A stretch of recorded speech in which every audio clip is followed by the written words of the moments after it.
ngasi nganu ni saya usah gitu nih nganu Kayak gak bisa lihat. Aduh memang ini tuh kan, pun aku mi kemana tuh ya? Pun lak, makanya lah pun lak nganu kari kayak tuh, kayak lagi potnya nama tuh, kau gini ini gaya ini aku masih lagi tuh nih, jadi pun lak sengaja lah, kau rada nih am sih, jadi pun lak lupa mana ya, sengaja nih, tu makin nih kok, ini apa kasih nih. Gue pengen nganu yen ok deh jauh nih. Gue pengen kencan nih lagi kami nih. Gue pengen ini. Ini lagi. Hadi bhai. Ini laksan lagi. Nganu lagi nih mas. Cium itu. Terus ah. Mày shot đi, tăng ca lên thật đi. Jalan kita na. Apa yang aku ngasih dia aku inau Bollywood kinau dia untuk sesama kali. Ayo ngasih kan naik lagi na yang tok salah naik tare. Không ấy lên sao lùi. Ado video jam kuina tuina namang ngamja dre hai tare ko ado dunani mayam nungsi video yang ga subscribe tawning da masigi Sat tàu bị đó. suning da ba sha ba na to fai ni ba si share ka tok san video subscribe ka tok video like show to biramo video punishment angan pan hai tare aina khallaga le naw gi nai rage na kai dong yor ni kam bra punishment je ado inaw je mamang da video hai ro inaw kan mai ma Hai đi, yamana ngamma na yamana ani bam tàu tụi đi ba. ai na ngamna ba ni tawje Ai na ngamma ka nong ka yamma je ko ai nong ana im tàu tụi ni po. nang ju khallal le ba Khallal le ba. okay okay ngasi gi nganu ni sa usagi betul ni nganu Kayak gak bisa lihat. Pushpa lah ambil ko di adu ni tawdi pose ado ngak kena taw respect sa igi di lokthok chara gi ma di lokthok ni adu ko challenge som taw ji challenge ni am horage adu ko mathri na behar gi ge pani ru kenon pa na yongsak ka kari hoi movie ga alu ga ne manipur gi khoi yamna pusalak pane na bo tha bo taw ra ga adu ki sigi hoi maton hai tare hawai maton ning tek pini si gum fu ko lagi hetare adu sidi kaman ni irom baji di chasan nagadam ni su si sanu okay si okay ma si kaman ni ko mahi le ma je okay adu di challenge ham sajra okay adu di la etu koi ai speak tu be sidi ada be ni sakse ketang u wale tu na ni udi du hawa ketang mau lo kok chilak pai tare yar ko tu dia are you ready Ready. sure ketang extrovert ko no Mate expert oi tu ni po je. Punishment ni nang ngasih budi upsian jalan lah ya kan itu ya so 3 2 1 Suan tàu je. start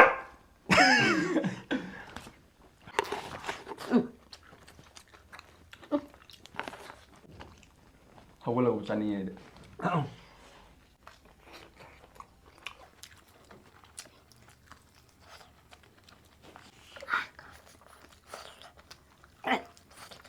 Sinikan. Khoai maru tu. Nganu gì đấy. Kau tahu berapa? Kau tahu ya. Mana saya challenge mana nggak? Ha.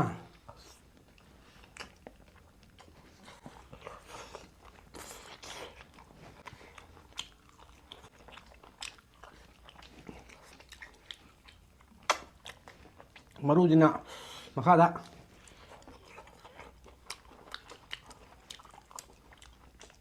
ai maru nam đây à maru bây giờ xuyên đục nam đây thì bây giờ rồi Rất phải.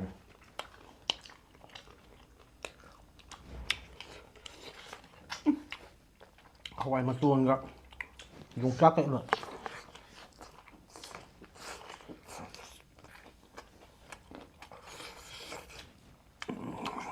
Nganu baru jam mahal. ha Nganu baru jam mahal. nganu cái đâu à Nganu je. maru tu kau nak cerita dulu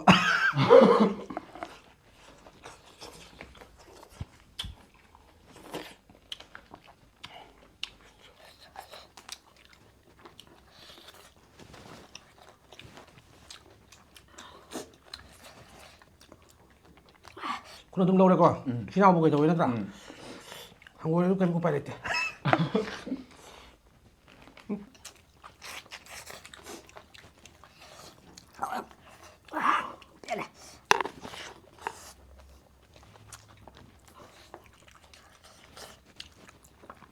น้องไม้ตัวตาดำนี่ก็แม่ใกล้ทำเนี่ยโอ้ยใหญ่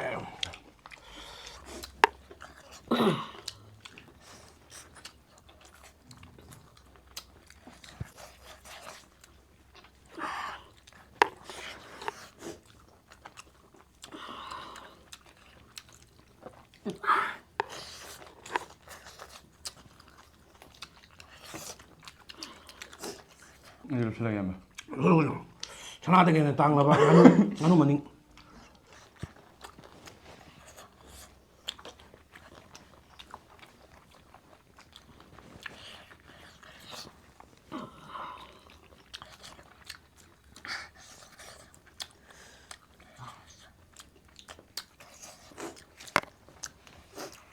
แล้วมึงกันไม่จันทร์เสียบละhàng dưới em mình gặp hôm rồi đấy ra em tôi mình làm tiền này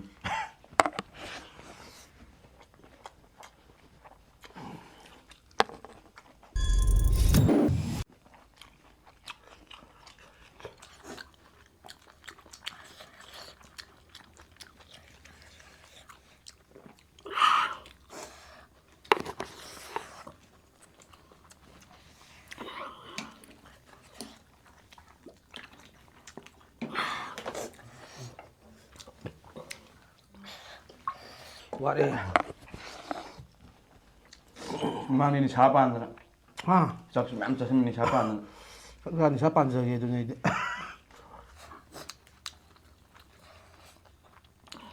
áo chả là ha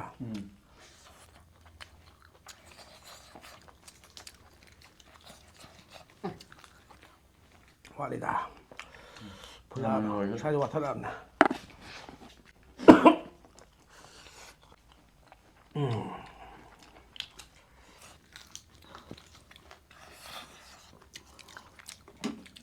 รู้ฉันเรื่องไหมเนี่ย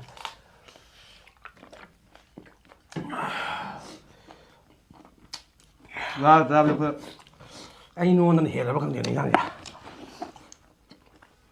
em rồi thôi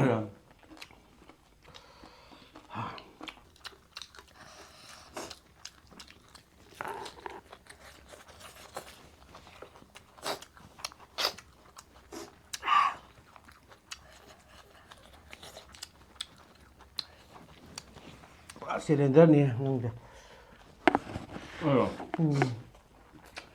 자, chụp ra vậy cho mày ơi rồi.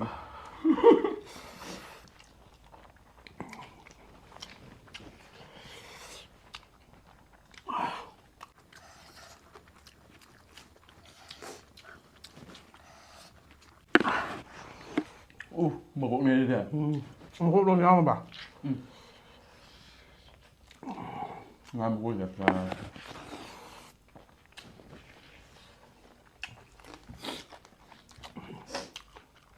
Panisnya kita tangkap kecil sih ya.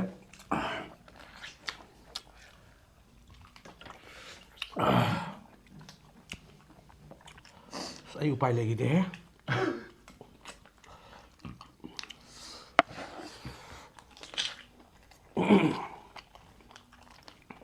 Nanti yam nung deh aja. Ini coba.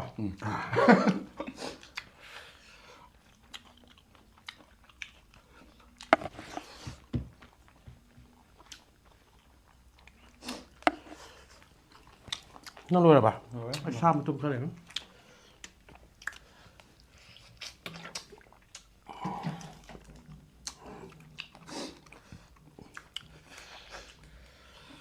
Punishment je, ya मैं तत्ते तक मुझसे आगे punishment कई तौर जगह. Ngam berapa dong nak?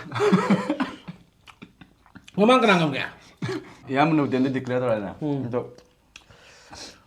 viewers ni nak, ya ada lagi kalau lah. Ha rồi đó. Tôi nghĩ nó sầu từ cái gì đấy bên tàu cái gì này vậy? Tàu đây cái gì đấy liêm này, tôm khăn liêm này ta. Sao tôi ngầm này rồi? Sao tôi ngầm mà khi này rồi vậy? Không mang càng này. Punishment lâu nó phải đại ta. Body shock tôi chưa?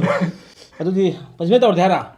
Ok aduti miyam punishment of just alo khoi miyam hauji si mo khoi punishment on da la ta inau jina kari mamang maha da kari ura mamang punishment je na ai de mamang du mana nei bi ba da so nei bi da to kai du tawdi jo che poche ama makha da kumbai darkar oi bro oi da social dum tawri keno chei da adu di ne ambage base ni kai hai ro kai no photo ado chwai tawre yamage imanaba leidana imanaba da kenda imanaba da phone tawrena phone tawraga mamang du taw ne du phone tawra paisa hai ba dro nate pesa da nate kai hai no ka haidi propose tawdune ba ka nupa jida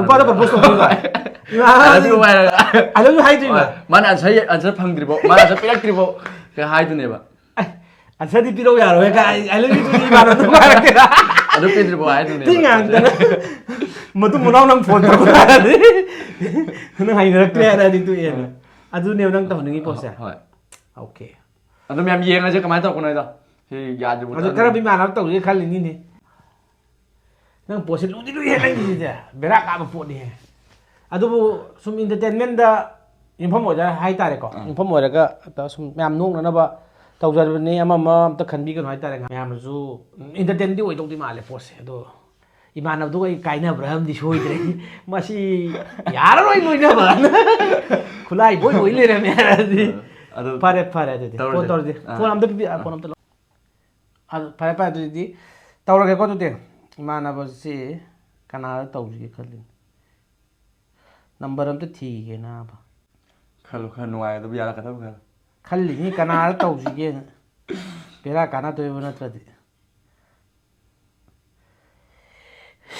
fare da yeng ge akoi kita imanaba kitang ano oi ba Kennedy na imanaba lai to in tawra kari harak to no du khangde man taw du na bai bo nang khang le harak kana tamo ado Kennedy ai na taw je bi punishment ka punishment gi ni ko nang ka jua na pam de sim ka mo imanaba oi na di sum nung si to ga mama kaim lai te mo ai phatta chalo yam tawra da taw lao thaduk ta mi ko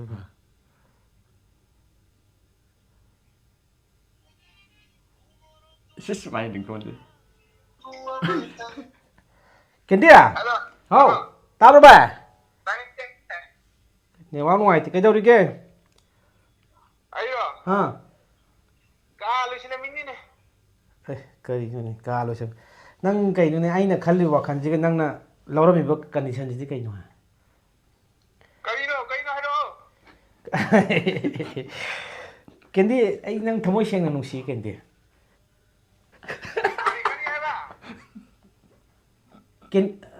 Ay nang thamoy siyang nung si Kennedy. I love you Kennedy. I really love you. Number 1 na nang tawi siya. Natuto ko na tro. As natin he. Aseng manin ako yu thamoy pali ni nang kari ni khalo rage. Ay gi heart si ju hata ni.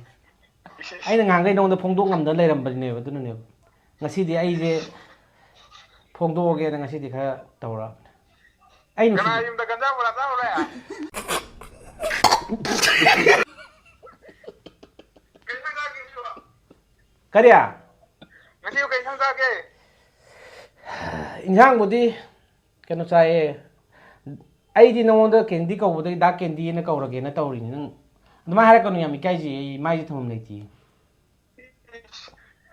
Phadi ko ha ba dagan da ha ba ma le. Phadi ko dai wa ga. nang dum phagi ta thok nang phagi dum ta thok le to Kari no hello kari no. da Kennedy nang asi dagi ni pim to koi be ya roi ko nang ai gi ni ko Khai wa ta jan bai.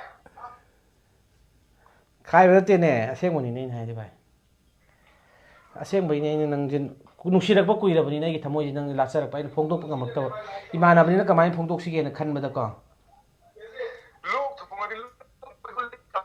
nang ne wa to ya dre kari hai no da Na di look to mai puli jaw hai dro. au da Kari guli jasi lo re mo. cái nó đa năng hay rồi